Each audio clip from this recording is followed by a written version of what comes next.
Assalamualaikum warahmatullahi wabarakatuh.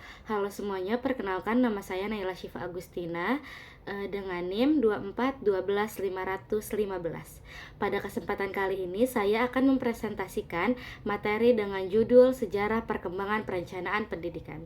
Dalam presentasi ini saya akan membahas bagaimana perencanaan pendidikan berkembang pada masa ke masa, dari masa peradaban kuno hingga era modern saat ini. Harapannya presentasi ini dapat menambah wawasan kita semua tentang pentingnya perencanaan pendidikan bagi kemajuan suatu bangsa. Baik, yang pertama ada pengertian sejarah pendidikan. Pendidikan sejarah dan sejarah pendidikan tidak bisa dipisahkan satu sama lain, karena keduanya mempunyai nilai guna atau as value intrinsic yang sama. Pendidikan sejarah berguna bagi manusia agar mampu belajar dari pengalaman dari masa lalu di mana kebijakan dan kearifan masa kini terbentuk. Sedangkan dari sejarah pendidikan manusia memperoleh guna manfaat belajar tentang bagaimana memakai pendidikan di masa kini sebagai proses akumulasi pendidikan di masa lalu dan mengambil keputusan dalam upaya menentukan kebijakan pendidikan yang lebih baik di masa kini dan bagi kebaikan masa depan. Pendidikan dunia telah lama sekali adanya. Perkembangan sejarah pendidikan di dunia. Perkembangan pendidikan dapat kita analisis dari mulai berkembangnya manusia pada masa kuno hingga abad pencerahan, di mana era tersebut merupakan titik balik perkembangan pemikiran manusia yang melahirkan para ahli filsuf dengan aliran pemikirannya masing-masing. Pemikiran para filsuf ini banyak mempengaruhi pemahaman pendidikan, sehingga makna pendidikan tidak dapat dinilai mana yang benar tapi menyesuaikan mazhab yang dipelajarinya. Yang pertama ada Mesir kuno. Mesir kuno telah mengenal peradaban tinggi. Tanahnya didiami oleh rakyat yang cerdas dan tahu akan harga diri. Penduduknya terdiri dari beberapa golongan yang masing-masing mempunyai tugas hidupnya sendiri-sendiri atau pembagian kasta. Kasta paling berkuasa ialah kasta pendeta. Agamanya adalah polytheism atau memuja banyak dewa. Dewa yang terutama adalah Ra atau matahari dipuja sebagai sumber dari segala kehidupan. Selanjutnya dipuja juga Osiris atau hakim yang mengadili orang-orang mati, serta istrinya yang bernama Isis. Pada tahun 31 sebelum Masehi, Mesir menjadi salah satu bagian dari negara Romawi. Yang kedua ada India kuno. Kehidupan orang India tidak ditentukan oleh kepercayaan rakyatnya terhadap dewa, namun sangat bergantung pada kelas sosial yang disebut dengan kasta. Terdapat 4 kasta yang terbagi di setiap rakyat India kuno. Kasta yang pertama adalah Brahmana, yaitu terdiri dari kaum pendeta yang kaya akan pengetahuan. Bagi kaum Brahmana, yang bias menguasai hidup mereka adalah yang memiliki pengetahuan. Kasta yang kedua adalah kasta kesatria, dari kaum bangsawan dan prajurit. Mereka menerima pengajaran, membaca, menulis, dan berhitung, ditambah dengan ilmu siasat perang. Mereka adalah kelas kedua tertinggi setelah Brahmana. Ketiga adalah kasta Waisya, yakni kaum tukang, pedagang, dan petani. Para petani mendapat penghormatan karena mereka berjasa bagi umat manusia dengan menyediakan makanan baginya. Mereka dapat menikmati ilmu pengetahuan dan pengajaran dalam pertanian. Keempat adalah kasta Sudra. Kasta ini adalah kasta terendah. Mereka dianggap sebagai manusia yang hina, yang hanya dapat melakukan pekerjaan sebagai budak. Mereka tidak berhak mendapat pengajaran. Yang ketiga itu ada Tiongkok kuno. Dinasti Han pada tahun 206 sebelum Masehi sampai 220 Masehi merupakan dinasti kekaisaran besar pertama di dalam perjalanan sejarah kekaisaran Cina. Pada masa ini banyak literatur lama yang dikumpulkan dan diperbaiki kembali. Hal tersebut dikarenakan pada masa pemerintahan sebelumnya ajaran-ajaran Konghucu diberantas habis. Pada masa ini Konfusianisme menjadi falsafah terkemuka, menjadi inti bagi sistem pendidikan. Pada masa dinasti Han ini yang menjadi dasar masyarakat Tionghoa ialah pengajaran Konfusius. Pada negeri Cina pendidikan mendapatkan tempat yang penting sekali dalam penghidupan. Hal tersebut dikarenakan masyarakat Cina menganggap penting pendidikan sejalan dengan filsafat, bahkan menjadi alat bagi filsafat yang mengutamakan etika. Yang keempat, ada Arab kuno. Beragama Islam seperti halnya dengan agama-agama lain. Maka agama Islam pun mempunyai satu sistem ilmu mendidik. Di samping persamaan itu, ada suatu perbedaan pokok. Agama Islam bukan saja memperhatikan keakhiratan, tetapi juga kehidupan di dunia. Selanjutnya ada sejarah kurikulum Indonesia. Dalam dunia pendidikan, salah satu kunci untuk menentukan kualitas lulusan adalah kurikulum pendidikan. Karena pentingnya, maka setiap kurun waktu tertentu kurikulum selalu dievaluasi, kemudian disesuaikan dengan dimensi baru. Perubahan-perubahan yang dilakukan pada kurikulum di Indonesia bertujuan untuk menyesuaikan dan mengembangkan pendidikan di Indonesia ke kualitas yang lebih baik dan sejalan dengan pertumbuhan ekonomi dan teknologi. Selain itu, perubahan kurikulum juga ditunjukkan untuk menyesuaikan perkembangan peserta didik. Yang pertama ada kurikulum rencana pembelajaran dari 1947 sampai 1968. Kurikulum yang digunakan di Indonesia prakemerdekaan dipengaruhi oleh tata sosial politik Indonesia pada masa penjajahan Belanda. Setidaknya ada 3 sistem pendidikan dan pengajaran yang berkembang saat itu. Yang kedua ada kurikulum berorientasi pencapaian tujuan dari 1975 sampai 1994. Kurikulum ini menekankan pada isi atau materi pembelajaran yang bersumber dari disiplin ilmu, penyusunan relatif, mudah, praktis, dan mudah digabungkan dengan model lain. Kurikulum ini bersumber dari pendidikan klasik, peranalisme, dan esensialisme berorientasi pada masa lalu. Fungsi pendidikan adalah mewariskan ilmu pengetahuan, teknologi, dan nilai-nilai budaya masa lalu pada generasi yang baru. Menurut kurikulum ini, belajar adalah berusaha menguasai isi atau materi pelajaran sebanyak-banyaknya. Kurikulum subjek akademik tidak berarti terus tetap hanya menekankan materi yang disampaikan. Dalam sejarah perkembangan secara berangsur-angsur memperhatikan juga proses belajar yang dilakukan peserta didik. Yang ketiga itu ada kurikulum berbasis kompetensi dan KTSP dari 2004 sampai 2006.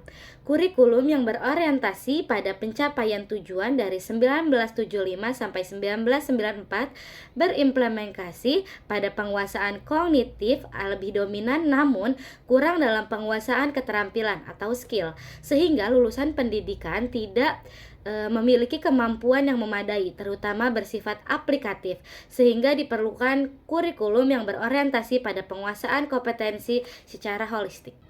Selanjutnya ada pengertian perencanaan pendidikan. Perencanaan pendidikan merupakan proses sistematis yang melibatkan langkah-langkah strategis dalam menetapkan tujuan pendidikan. Perencanaan pendidikan sangat dipengaruhi oleh perkembangan zaman, dari zaman peradaban kuno hingga era digital sekarang. Memahami sejarah perkembangan perencanaan pendidikan adalah kunci untuk merancang strategi pendidikan yang lebih baik di masa depan.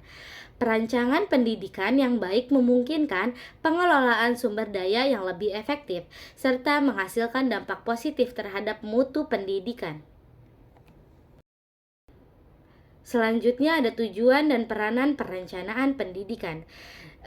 Yang pertama ada sebagai pedoman bagi pelaksanaan kegiatan pembangunan pendidikan. Yang kedua ada sebagai alat pengendalian pelaksanaan pembangunan pendidikan. Yang ketiga ada sebagai alat untuk menjamin mutu pembangunan pendidikan. Yang keempat ada alat pencapaian tujuan pendidikan secara efektif dan efisien. Yang kelima ada sarana untuk menjamin kelancaran pencapaian dan tujuan pengembangan pendidikan. Yang keenam ada sarana untuk memperjelas visi, misi, dan strategi pembangunan pendidikan. Yang terakhir atau yang ketujuh ada alat yang logis dan sistematis untuk mengubah sistem pendidikan ke arah yang lebih baik. Selanjutnya ada prinsip-prinsip perencanaan pendidikan. Yang pertama ada prinsip interdisiplinar, yaitu menyangkut berbagai bidang keilmuan. atau beragam kehidupan.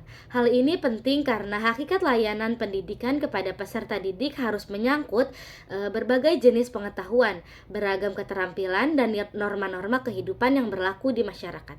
Yang kedua ada prinsip fleksibel, yaitu bersifat lentur, dinamik, dan responsif terhadap perkembangan atau perubahan kehidupan di masyarakat. Hal ini penting karena hakikat layanan pendidikan kepada peserta didik adalah menyiapkan siswa untuk mampu menghadapi kehidupan perkembangan ilmu, pengetahuan, dan teknologi atau iptek dan beragam tentang kehidupan terkini. Yang ketiga itu ada prinsip efektivitas dan efisiensi. Artinya, dalam penyusunan perencanaan pendidikan berdasarkan pada perhitungan sumber daya yang ada secara cermat dan matang sehingga perencanaan itu berhasil bernilai guna dalam pencapaian tujuan pendidikan. Yang keempat itu ada prinsip progress of change, yaitu terus mendorong dan memberi peluang kepada semua warga sekolah untuk berkarya dan bergerak maju ke depan dengan beragam pembaharuan layanan pendidikan yang lebih berkualitas sesuai dengan peranan masing-masing. Yang kelima itu ada prinsip objek rasional dan sistematis. Artinya perencanaan pendidikan harus disusun berdasarkan data yang ada, berdasarkan analisa kebutuhan dan kemanfaatan layanan pendidikan secara rasional atau memungkinkan untuk diwujudkan secara nyata dan mempunyai sistematika dan tahapan pencapaian program secara jelas dan berkesinambungan. Yang keenam itu ada prinsip kooperatif komprehensif, artinya perencanaan yang disusun mampu memotivasi dan membangun mentalitas semua warga sekolah dalam bekerja sebagai satu tim yang baik. Di samping itu, perencanaan yang disusun harus mencakup seluruh aspek esensial tentang layanan pendidikan akademik dan non-akademik setiap peserta didik. Prinsip Human Resource Development artinya perencanaan pendidikan harus disusun sebaik mungkin dan mampu menjadi acuan dalam pengembangan sumber daya manusia secara maksimal dan mensukseskan program pembangunan pendidikan.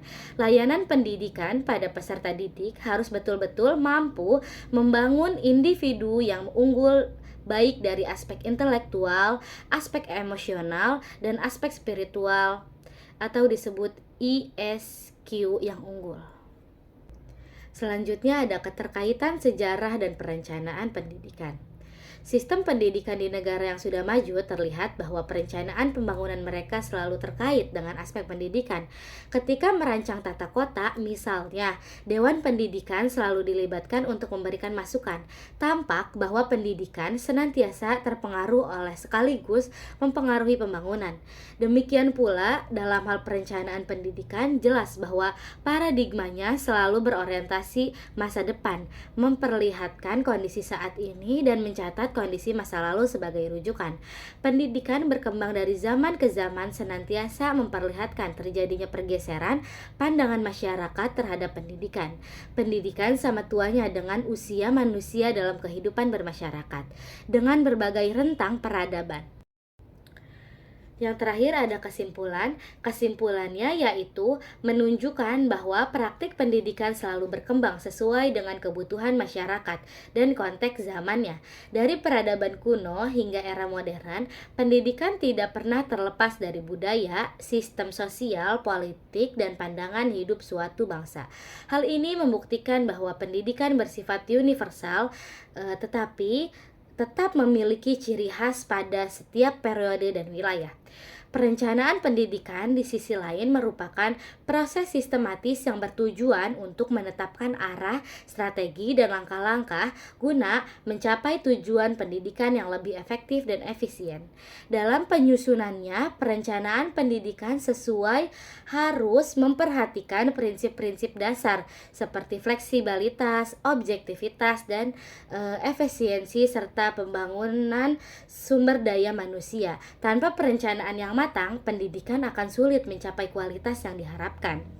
Keterkaitan antara sejarah dan perencanaan pendidikan terlihat jelas dalam setiap perubahan sistem pendidikan. Sejarah memberikan pelajaran berharga mengenai keberhasilan maupun kegagalan pendidikan di masa lalu, sehingga dapat dijadikan acuan dalam merancang kebijakan pendidikan di masa kini dan di masa depan. Dengan memahami sejarah pendidikan, perencanaan pendidikan dapat disusun lebih adaptif, responsif terhadap tantangan globalisasi serta relevansi dengan kebutuhan masyarakat. Dengan demikian dapat disimpulkan bahwa mempelajari sejarah pendidikan bukan hanya penting sebagai pengetahuan masa lalu, tetapi juga sebagai landasan strategi dalam perencanaan pendidikan yang lebih baik, keberlanjutan sesuai dengan tuntutan zaman. Demikianlah presentasi yang dapat saya sampaikan mengenai sejarah perkembangan perencanaan pendidikan. Semoga apa yang saya paparkan dapat memberikan manfaat serta menambah wawasan kita semua. Saya menyadari masih banyak kekurangan dalam penyampaian ini, sehingga saya sangat terbuka apabila ada pertanyaan, saran, atau masukan dari Ibu maupun teman-teman sekalian. Terima kasih atas perhatiannya dan kerjasamanya. Wassalamualaikum warahmatullahi wabarakatuh.